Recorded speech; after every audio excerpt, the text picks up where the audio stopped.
Commander Rhea Solano had 9 minutes to die, or to disappear. That was how long the patrol frigate Resolution, 1,000 kilometers off Zephyr's port bow, had before the scout ships stripping its hull reached the reactors.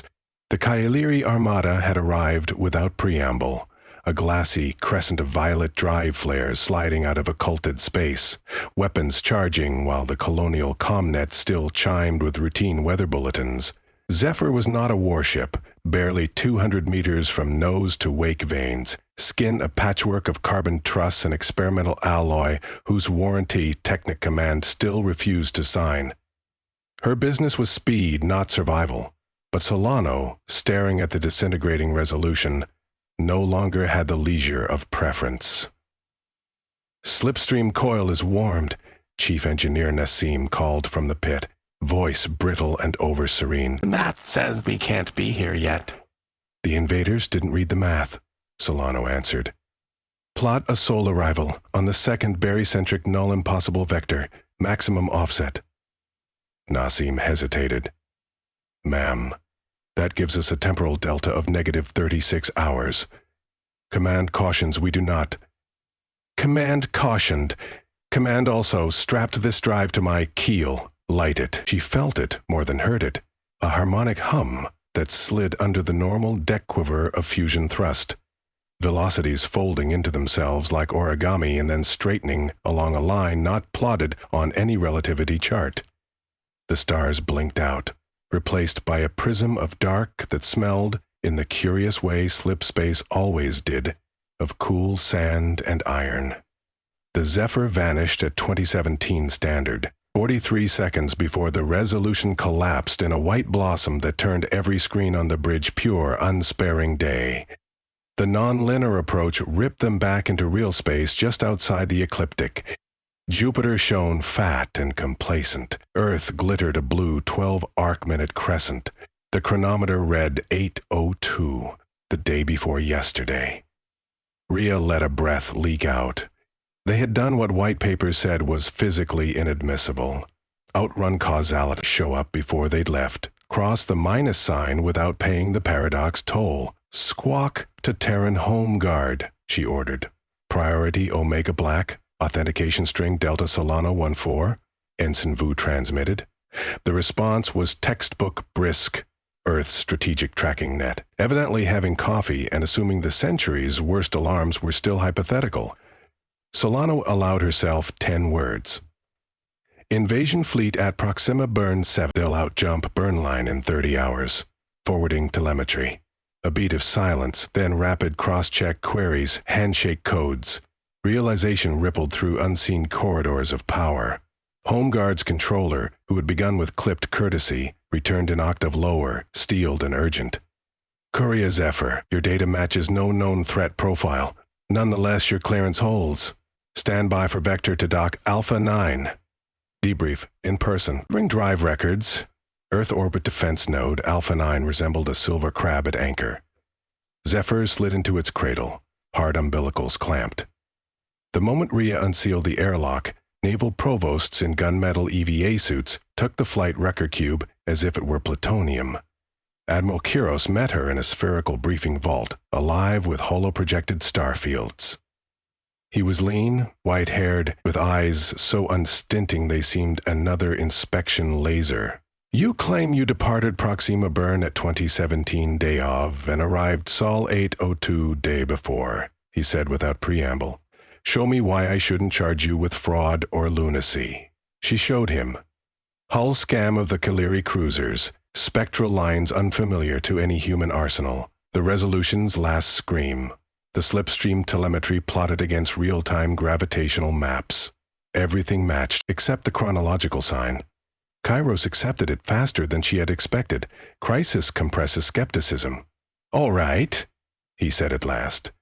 "We have 30 hours to reorganize an entire defense grid. I hope your miracle drive left you enough juice to fight when they get here." Solano glanced through the vault viewport, where Zephyr rested gleaming and unblemished. "We'll be on the line." He studied her a moment longer. "Then see to your ship, and Commander, the board will still convene a causality review, assuming reality doesn't end first." The next 28 hours blurred. Simulators, war conferences, remote patch-ins to orbital foundries, printing coil guns at emergency tempo. Some part of Solano whispered she ought to sleep, but the kaleidoscope of sheared frigates and alien lances behind her eyelids would have made that a hollow mercy. At 7:45 invasion -2, the home guard alarm shrieked throughout Alpha 9, old ripples on the helipod, matching the angles she had recorded. Solano sprinted for Zephyr. Nassim, eyes bright with caffeine and terror, met her at engineering. Drives recharged to 70%, they reported. Won't get us to -36 again, but she'll dance. Dancing's enough. Zephyr launched with a dozen other vessels into cislunar space. She was absurdly outgunned among clamshell battleships, yet none of them was built to punch past enemy lines at 15G drift to deliver railgun slugs from impossible vectors. That would be her task. The Courier fleet erupted into the solar system like a stone through glass. Plasma plumes the color of bruised grapes carved vacuum ahead of them. Planetary shields flared ultraviolet.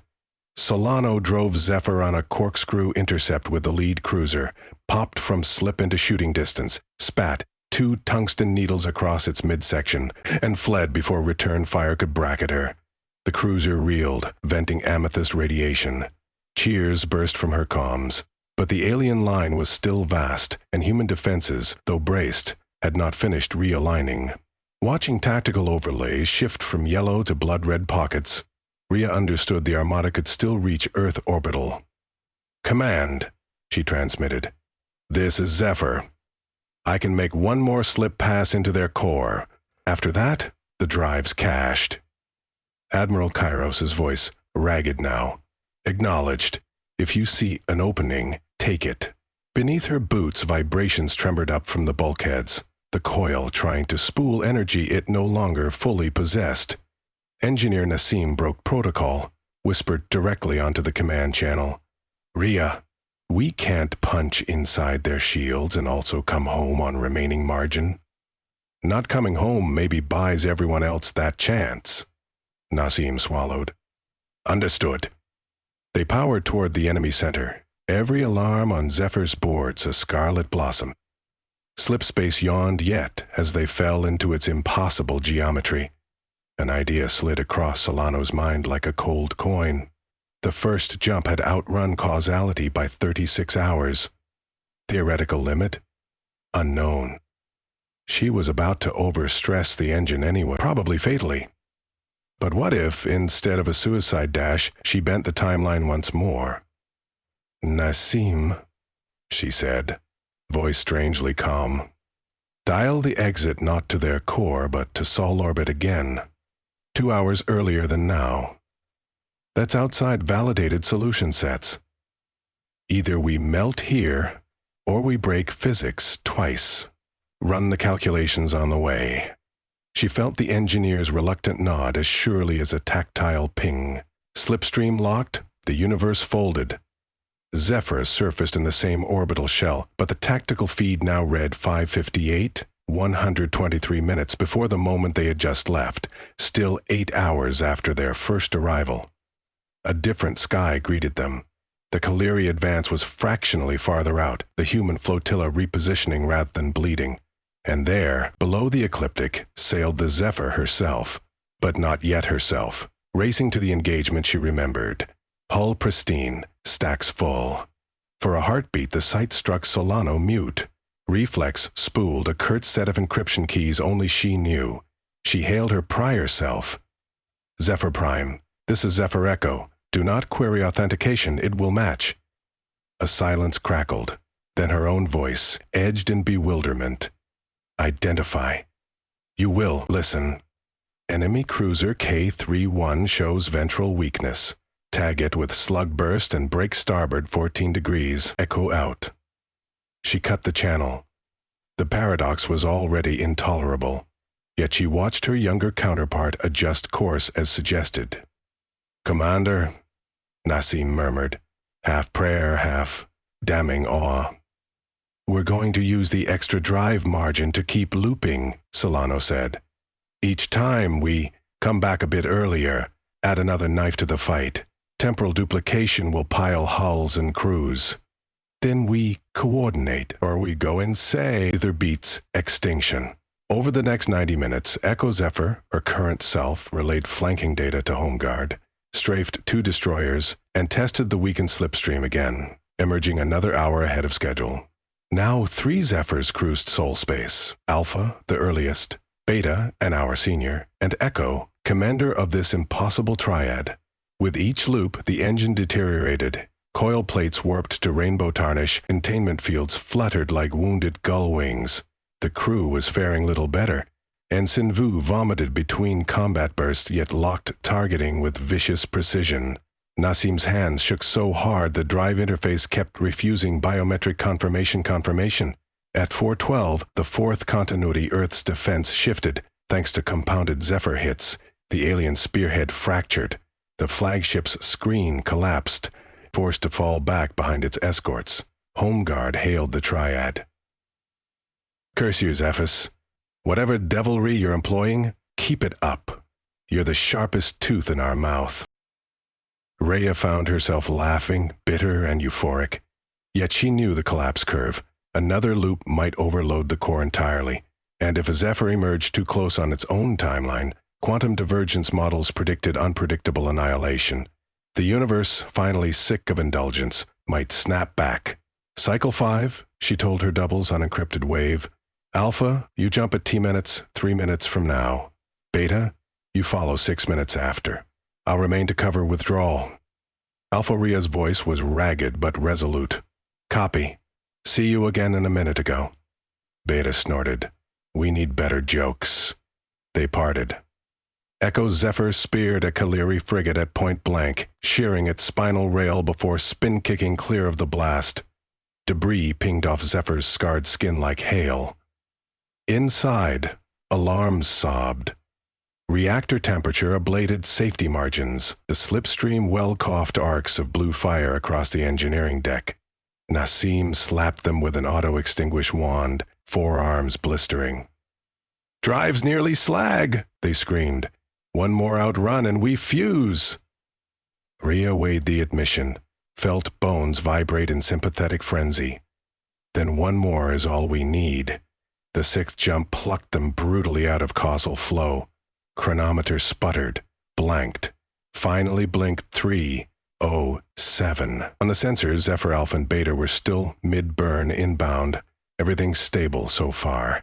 But Echo's hull had passed tolerance limits. Microfractures spidered across pressure bulkheads. Compensators failed tier by tier. "Nassim," Solano said, "damage projection. Containment will go in 20 minutes. A plan etched itself, austere and vicious. Use the last of Zephyr Echo's life to deliver her heaviest payload inside the Courier command carrier. No egress, no repeat. Her earlier twin, still healthy, would continue the chain if needed, or, if this strike broke the invader's spine, the loops could cease. She keyed a broadbeam to Alpha and Beta.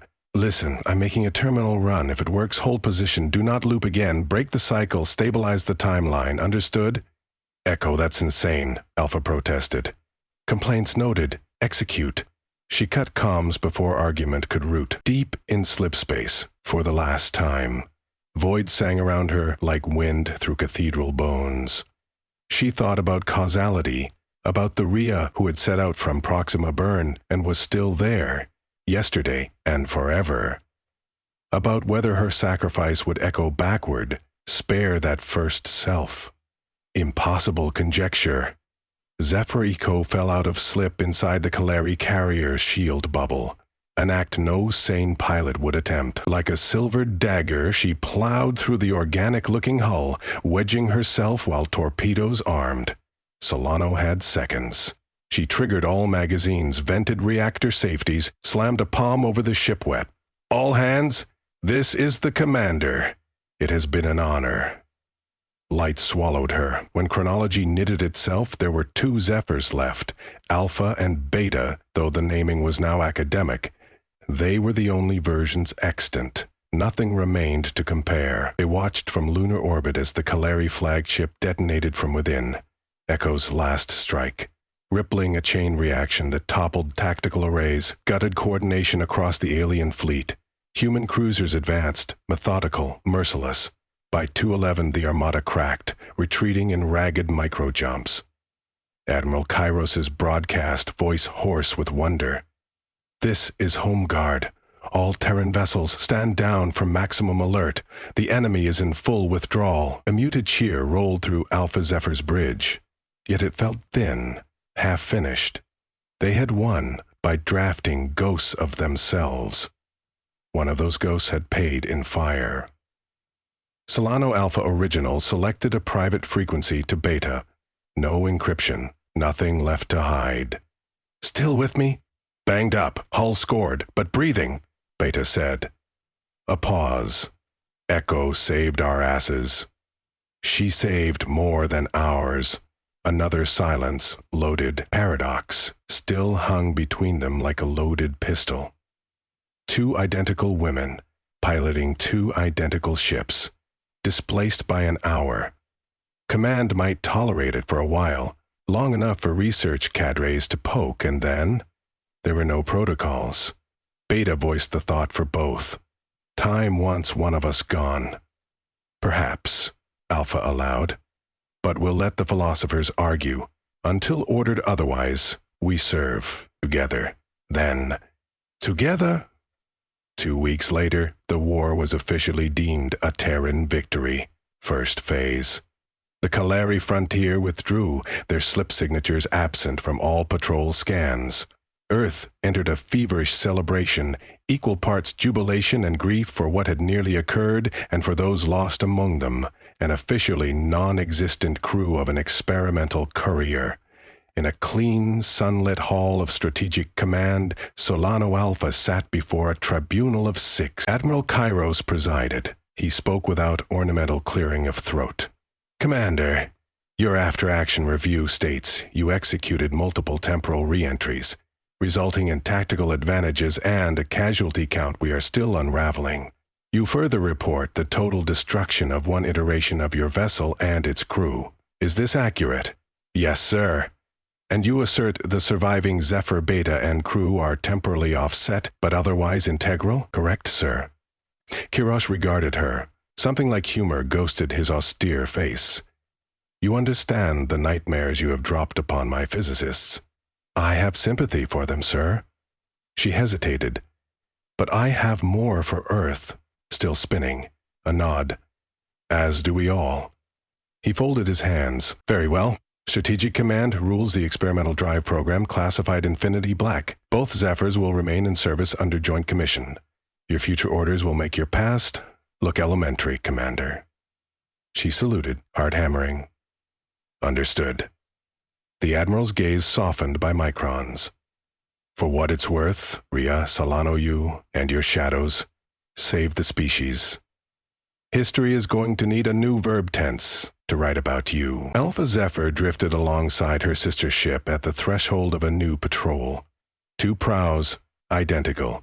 2 names, stenciled in identical silver.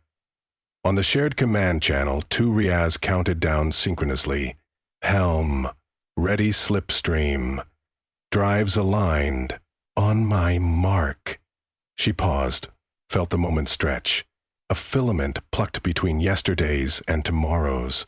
"May we never catch ourselves again," she murmured. Through the pane she saw Beta Ria smile in perfect echo. Then slip space unfolded, iridescent and bottomless, and both vessels surged forward, not ahead of causality this time, but into it, bearing the impossible certainty that sometimes the way to save the future is to arrive before you even leave.